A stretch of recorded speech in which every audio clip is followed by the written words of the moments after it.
Audio Jungle. Sushant Singh Rajput suicide case में नया मोड़ देखने को मिला है। सुशांत के पिता के सिंह ने रिया चक्रवर्ती के खिलाफ एफआईआर दर्ज करवाई है। उन्होंने ये एफआईआर पटना के राजीव नगर पुलिस थाने में दर्ज कराई है। के सिंह ने आरोप लगाया है कि रिया ने सुशांत से पैसे लिए और उन्हें सुसाइड के लिए उकसाया है। आईपीसी की धारा 341, 342, 380, 406, 420 और 306 के तहत ये केस दर्ज हुआ है। इस मामले में सुशांत के पिता के सिंह ने अपने आवेदन में लिखा है कि मुंबई पुलिस द्वारा जो जांच की जा रही है उस पर उन्हें भरोसा नहीं है, इसलिए पटना पुलिस से इस मामले में जांच करने को कहा गया है।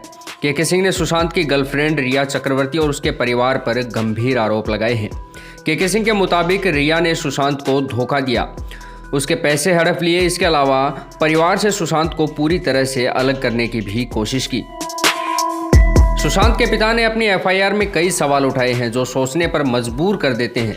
उन्होंने अपनी शिकायत में कहा कि रिया से मिलने से पहले सुशांत मानसिक रूप से बिल्कुल ठीक था। ऐसा क्यों हुआ कि उसके संपर्क में आने के बाद ही वह मानसिक रूप से पीड़ित हुआ। सुशांत के पिता ने अपनी शिकायत में कहा कि रिया ने अपना मोबाइल नंबर बदलने के लिए भी उनके बेटे को उकसाया था ताकि वह अपने करीबी लोगों से बात ना कर सके। इतना ही नहीं, रिया ने सुशांत के करीबी स्टाफ को भी चेंज करवा दिया था जो उनके साथ काम किया करते थे। उन्होंने बताया कि रिया ने सुशांत से कहा था कि अगर मेरी बात नहीं मानोगे तो मैं मीडिया में तुम्हारे मेडिकल रिपोर्ट दिखा दूंगी और सबको बता दूंगी कि तुम पागल हो चुके हो। जब रिया को लगा कि सुशांत सिंह उनकी बात नहीं मान रहा है और उसका बैंक बैलेंस भी बहुत कम हो गया है तो रिया ने सोचा कि अब सुशांत उसके किसी काम का नहीं है। तो रिया, जो कि सुशांत के साथ रह रही थी, दिनांक 8/6/2020 को सुशांत के घर से काफ़ी सामान, कैश, जवाहरात, लैपटॉप, पासवर्ड, क्रेडिट कार्ड, उनके पिन नंबर जिसमें सुशांत के अहम दस्तावेज थे, इलाज के सारे कागज़ लेकर चली गई।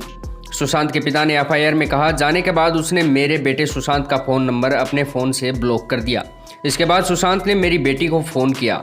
सुशांत ने कहा, रिया मुझे कहीं फंसा देगी, वो यहाँ से काफ़ी सामान लेकर चली गई है। मुझे धमकी देकर गई है कि अगर तुमने मेरी बात नहीं मानी तो तुम्हारे इलाज के सारे कागज़ मीडिया को दे दूंगी। पटना के एसपी उपेंद्र शर्मा के आदेश पर राजीव नगर के थाना प्रभारी को इस केस का आईओ बनाया गया है। इस मामले की जांच के लिए 4 सदस्यों की टीम को मुंबई भेजा जाएगा। ये टीम मुंबई पुलिस से मिलकर उनके केस डायरी के अलावा अन्य ज़रूरी कागजात हासिल करेगी। टीम में 2 इंस्पेक्टर और 2 सब इंस्पेक्टर भी शामिल हैं। दोस्तों, आपको क्या लगता है, क्या सुशांत सिंह राजपूत के पिता के सिंह जो कह रहे हैं कि रिया चक्रवर्ती की वजह से उनके बेटे ने इतना बड़ा कदम उठाया है, वो बात बिल्कुल सही है, या फिर आपको लगता है कि रिया चक्रवर्ती की इसमें कोई गलती नहीं है? आप हमें नीचे कमेंट सेक्शन में ज़रूर बताइएगा। और ऐसे वीडियोज़ देखने के लिए हमारे चैनल द एक्सपर्ट शो को सब्सक्राइब करके बेल आइकन को ज़रूर दबा लीजिएगा। धन्यवाद।